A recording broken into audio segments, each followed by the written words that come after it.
Why aren't they attacking Trevor Lawrence like they did Tua last year, who was winning games? Not just Trevor Lawrence, it's all of the rookies. Like I think the rookies are 1-10 this year. I think that one win is Mac Jones against Zach Wilson. So yeah, so they got a win and a loss in that game. That's right. It was inevitable. Somebody was going to go, and tonight you got Trevor Lawrence. He's taking on Joe Burrow. No, I don't know. But dude. I'm just saying, like, we pick and choose. I think it's part of. I mean, the Tua thing's been weird. He definitely has been scrutinized more so than any of these guys. Now, he was a bigger deal than Trevor Lawrence, like just because I think of Alabama's sustained success. But I think they won the same amount of championships. True, but I think it also has to do with I don't know, maybe because Justin Herbert is lighting it up stats wise, and Tua was taking a pick before. It probably has something to do with it too. I mean, that's my only theory of it, but I don't know why. I mean, maybe if the year goes on, I don't know what the magic number is for them to just determine like when they shoot the bum guns on somebody else, because Justin Fields was out here saying, "Oh, the NFL actually moved slower than I thought it was," and then he got sacked 9 times. Which, by the way, just as an aside to all football players, that's just the last guy who did that was Leonard Fournette, and he was like, "Oh, hits aren't that hard," and he told a guy to come hit him, and he was never the same after that. That rookie season. I learned that quickly, and it wasn't the come to Jesus moment or anything like that. I just know, and I've always known playing running back, that although you can hit somebody, you never initiate contact. Like if that guy doesn't come over to you, you can't go get him. Mm-hmm. So why on earth would I talk trash to a guy that I can't go get if I'm mad at him? So there's been a few guys that talk trash as a running back, and they usually get, chewed up pretty good. But look, I get that Tua had, like, there was so many things when Tua came out. One, the biggest thing was everybody was talking about the injury. Yep. It wasn't even about how good he was, right? Everybody was happy with the pick. Okay. Everything that happened before that draft and everything that everybody said about Justin Herbert is basically coming true. And what they said was, and correct me if I'm wrong, he is going to look the part. He's going to win all the workouts. He's going to win the combine because he's a big, strong guy with a hose. Mm-hmm. That's what was said about him, right? And I think that what people are starting to realize is that in the NFL right now, first things first, you got to look the part. You got to look the part because that's the only way. It may not work out, but that's the only way you can really look at somebody and say, okay, I can put him in there, right? Like, think about all the things we said about Tua. He's got to get stronger. He's got to be able to take the pounding. Mm-hmm. He's got to get healthy. So knowing all these things about Tua, now you got to give him the time to go through these things so you can see. Yeah, but like he did that stuff. He did get stronger. I mean, he just got hit in the part. Like, how does he strengthen his ribs? Like the guy got hit in his blind side in less than 2 seconds, and he had a bargain basement right tackle protecting But him. Again, that's not on Tua. It's not on Tua, but I think like that's but people added on top of him like it's a thing. Right. That's right. It does. Look, I know there's been a lot of this with Justin Herbert. Looks fantastic. He goes out on the road. He beats Kansas City. He absolutely looks like the better prospect right now. There's no denying that. Like, he absolutely does. Agreed. But agreed. But what I'm saying, the idea that the Tua thing is open and shut right now is nuts to me. And it's like nothing. This season couldn't have gotten off to a worse start with everything that's gone on between the idea that he basically got a game in against a guy who was at his former school. You know, people were more proud of Mac Jones throwing 4-yard passes than Tua Tagovailoa winning in Foxborough, youngest quarterback to go do that. And then, you know, that record that we throw up there, like, you know, 1-10 this year with the rookie QBs, only one of them being in a head-to-head matchup. And then you think about Tua, like, this team has a losing record when he doesn't play. They stink without him. Right. But that and part and people of the act problem, like it's in spite of him. Well, what is it? Right. That's like, isn't that weird? Like, it's there's a lot of inconsistency surrounding Tua, but if I take Tua and replace him with Tim Tebow, then the whole conversation is different. And my question is why? Why? Like, you know, people still to this day throw in my face, Tim Tebow won a playoff game. I'm like, really? You know? And it's like, okay, but why? I don't understand why we pick and choose, because guess what? The NFL, the coaches, the GMs, the presidents, they all know about that process at quarterback, right? When you look at Justin Fields, everybody wanted Justin Fields to be in the game. That dude's supposed to be athletic and elusive. He got sacked 9 times. Marcos, hit the ID. This is The Ticket. WAXY South Miami. WSFS HD2 Miramar. With Tobin and Leroy. The Zaslow Show. And Hawk and Crowder. The headlines are brought to you by the Orion Fuels and Downstairs Convenience Stores. Truly steps beyond convenient. It is Dolphins and Colts this week. Jacoby Brissett. We were wondering this yesterday, Leroy. Would he bring up the term revenge game? And he brought it. Listen, I was there at the press conference. Brought it up himself. Which you be the judge. You be the judge of what he had to say. Here is Jacoby Brissett on the idea of this Sunday against his former club. Yeah, and it makes it more than what it is. And I'm not into here for like a revenge game or anything like that. So I want to go and win just because I'm playing football. I'm playing in the National Football League. You know, we need to win. So that's what the purpose of this game is. Liar!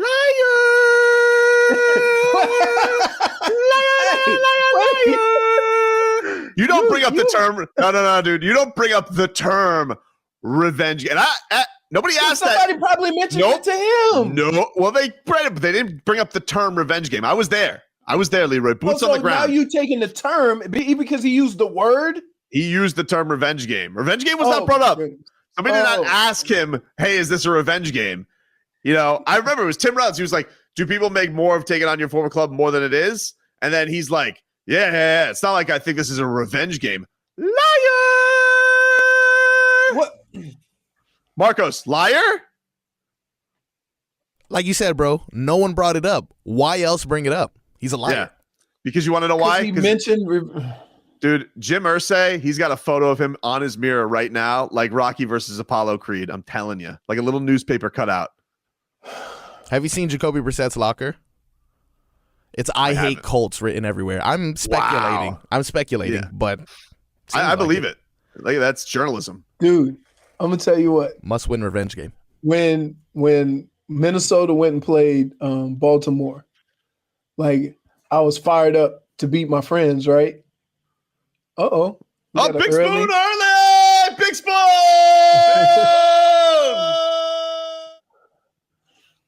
So you were fired up to take.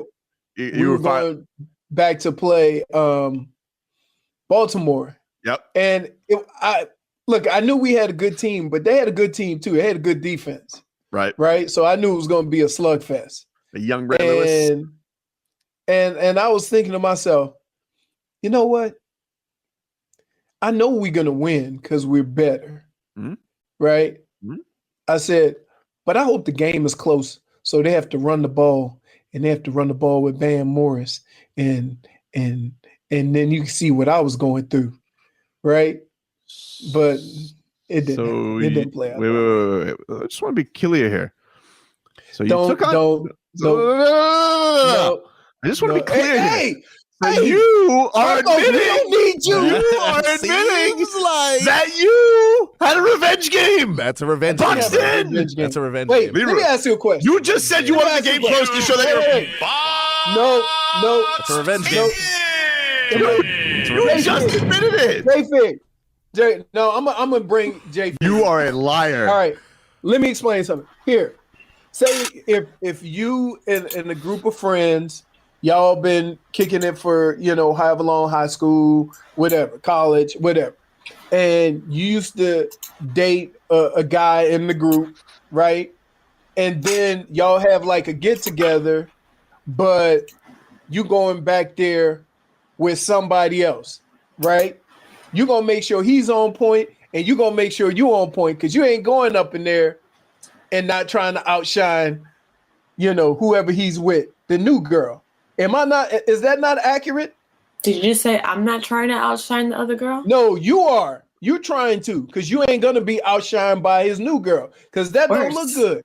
Yeah. You thinking, wait a minute, I want to show him what he missed. All you're doing is, what are you trying to do? You stacking the case against you? Just admit that you have revenge game, dude. No, Sounds like it wasn't a revenge game, though. You wanted your replacement to stink. It's a revenge. Right. That's revenge. No, it's not. Yes, I wanted them to appreciate what they lost. Let me tell you something right now.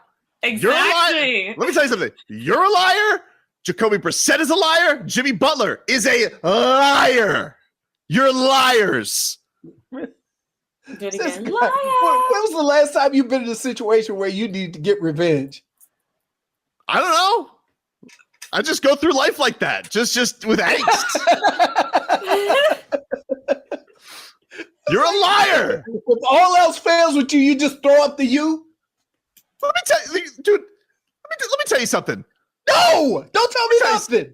You want to know something? You don't remember when Dante Culpepper came back with the Raiders and started pointing at his knee after scoring He had 5 touchdowns? completions. He scored 5 touchdowns and started He had pointing 3 to his knee. completions. Who cares? He had that game circled. If people still had calendars, which I don't think they do, if they still had, that day for Jacoby Brissett would be circled. Dr. Toboggan, Zaslow is doing a revenge show at 10.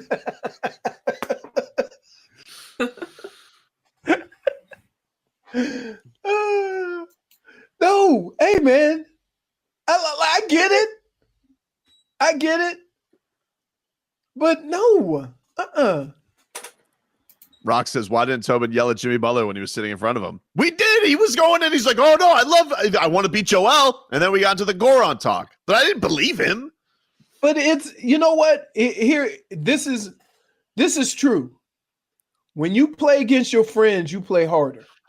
Fine. But you it's also not revenge. But you also admitted that you wanted your replacement to stink. No, I said I wanted to play better than him. I didn't want him to stink. I wanted the game to be close, so they had to run the ball. Oh, okay. So let me get this straight. Hold on, dude. Let me get this straight. So Here's what I wanted. I wanted 12 carries for Leroy, 12 carries for Bam. You look at the stat line. Leroy had more yards than. Okay, that's it. JB, Leroy tries hard not to fall for the silly sauce. But, sir, you just described the meaning of a revenge game. Like, yeah, you just don't even realize it. Like, it's just because I bring it up, you don't want to agree. Yes! But you agree. It's Of the same course! thing. It's not. Hold on. Let me fire up my app because I just Amazon primed you. No, It's ridiculous. It's not the a only time revenge you need game. to fire up It's that Amazon is to order me some more drink for a Yeah. bet you lost. So somebody goes, it's not a revenge game. It's a spite game. Like, same. Samesies. a get back at you game. But just because you want to play better than your replacement, is that called revenge? Yes. No. So if it wasn't revenge, you would just like no. I don't consider that a revenge game. You cannot Like a consider revenge game to me is like, you know what? They beat our butts last year. This year we're gonna get some get back. That can be a revenge game, but the other one is former teamsies. Wait, But it wasn't even me having a problem with the former team because I knew we were better. Okay, dude. if that's your definition of a revenge game, though, when we brought up the Bills whooping us last year, and we're like, this is the rare statement revenge game, you're like, nah, that doesn't exist. Because it was like week 2 of the season. He doesn't know. He wants to, because this is the thing. All these professional athletes, God love them. Wait. All right. All of them. I'm sorry I have to paint you with a brush. They all want to just do this so they can tell the media every narrative you make up is fake. It's not human. It's not human. All right. It's okay to, can I have a PSA to professional athletes? Okay. It's okay to feel feelings. Okay. I know you want to deny him. You guys are all drilled to be cliche robots. Let's not say anything. Let's not rattle the cage. Who cried over a cartoon. Like, what are you doing? What cartoon did I You cry cried over Love Island. That wasn't a That's not cartoon. a That was real cartoon. life. It might as well be. That was real life. Deshaun Watson thing, it's the story that won't go away as far as the Miami Dolphins are concerned. So Jay Glazer, let me give you this. This was him on Sunday.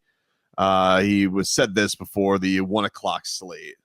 Is there any chance they now turn to Deshaun Watson? Nope, not at all. And Deshaun Watson's made it clear he does not want to play for the Houston Texans. But it's interesting because while we went into this season, the Texans really were not fielding phone calls. They really weren't. They weren't open to trade talks unless somebody was going to give them a ridiculous trade offer, more than 6 draft picks. They've already been offered 3 1s and 3 3s. Want more of that? However, I was told that this past week their stance started to soften a little bit with that. The interesting part, you look down at Miami with Tua going down. That'd be an obvious trade partner. So that was Jake Glazer on the Sunday slate. So he tweeted this yesterday, and he says, on Sunday I shared that the Texans' stance on trading Deshaun Watson has softened, where they weren't even returning calls to teams in camp. That has changed. As for the teams, to me, Miami makes the most sense and probably has the best chance to pull it off if a deal gets done. And then he adds, keep your eyes on this situation. So that's Jay Glazer's not typically a fake news guy. Like, he only usually comes out with those stuffs on the pregame. He's not even really like Schefter anymore, where he comes out and breaks stuff left and right. And he's not as much of a clickbait charlatan like this Florio is. But obviously Florio loves this because he's been putting out a Stephen Ross wants Deshaun Watson story literally every single week. But yeah, it won't go away, man. I don't know what to tell you. Like, the story just keeps on going. Is that don't confuse facts with his opinion. Now, he said, I feel the best fit is the Dolphins. Right.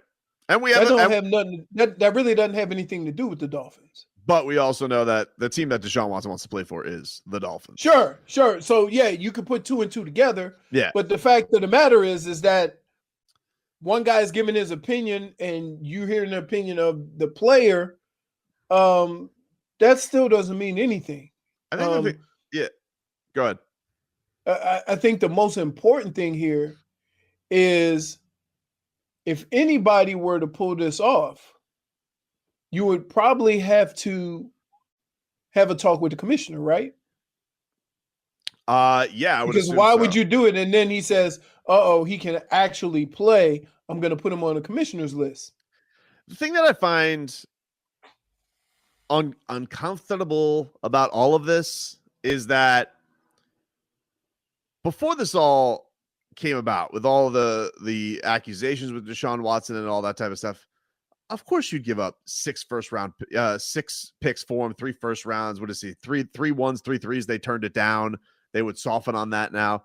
Of course you would do it for Deshaun Watson. Look at all these first round picks the Dolphins have, and we don't even know if Chris Greer has a hit amongst them. Like, of course you would do that deal. The thing that just makes me pause with it is, man, uncomfortable, body. The thing that makes me weird about it is that you're basically hoping you're getting Deshaun Watson on a bargain discount because of the accusations, because of all of the stuff that's hanging over it. And like, have a front office that feels like it laid the groundwork really well for setting up all these assets and all this draft capital and all that type of stuff. Do they have so little conviction in what they've done that we're making this choice now on 11 Tua games, him not playing right now, not coming back for another couple of weeks? And also, you don't know if Deshaun Watson is going to be clear to this or not. Commissioner can say whatever he wants, Leroy. We're not really going to have clarity on this probably until the offseason. And so it's really just this roll of the dice saying, go trade for Deshaun Watson. And then all of a sudden, what if he ends up going to jail? You know, what if the stuff that comes out ends up being really, really bad, even worse than what is out there right now? Right. And so that's the thing that's like, these reports keep coming out and keep coming out and keep coming out. I'm like, man, the Dolphins. Okay, so the Dolphins are trying to leverage this accusation situation against or the Texans are trying to, you know, if I hear that the Texans are trying to soften their stance, man, I feel like if they're softening their stance, they probably think something bad is going to happen. Like now, all of a sudden, because they've already gone through the hardest part. Like they have Deshaun Watson there. He doesn't play. He's on the roster. Tyrod Taylor's already gotten hurt. They got some dude who I've never heard of playing quarterback now. So everything that could have gone bad for them as far as the situation is concerned, it's already done for them. I don't really understand why the Texans would soften their stance unless they do think something bad's going to happen with Deshaun Watson. Or they just want to be done with it. Like that could also be, you know, look, we just want to be done and move on. Maybe. I mean, it happens. Like, I mean, Pat Riley has made a career out of it. Disgruntled star. But in this case, there's another caveat to it. But in this case, the disgruntled star is on your own roster. You know, from their standpoint. Right, but still, like there's been basketball players that been disgruntled and the team said, "Don't come in. Look, don't be around us. We'll pay you. Just don't be around." Now, keep in mind, I wonder, and here's the kicker: if he was making $35 million, would there be more pressure on the Texans to do something? But he's only making $11 million. I don't know. So he's making the same amount of money as Will Fuller.